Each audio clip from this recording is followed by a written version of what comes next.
ನಾ ಹೇಳೋದನ್ನ ನೀನು ಒಪ್ತೀಯೋ ಬಿಡ್ತೀಯೋ.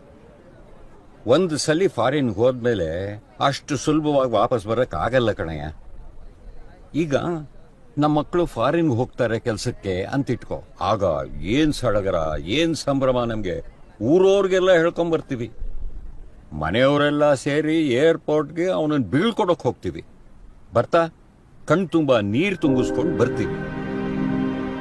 ಒಂದು ಸರಿ ನಮ್ಮ ಮಕ್ಕಳು ಹೊರದೇಶಕ್ಕೆ ಹೋದ್ರು ಅಂದ್ರೆ ಅವರನ್ನ ನಾವು ಬೇರೆ ದೇಶಕ್ಕೆ ದತ್ತು ಕೊಟ್ಟ ಹಾಗೇನೆ.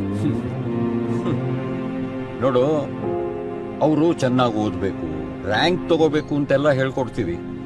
ಆದರೆ ನಮ್ಮ ದೇಶದಲ್ಲೇ ದುಡಿದು ಮನೆಯವ್ರ ಜೊತೆನೆ ಜೀವನ ಮಾಡಬೇಕು ಅನ್ನೋದನ್ನ ಮಾತ್ರ ನಾವು ಹೇಳ್ಕೊಡಲ್ಲ.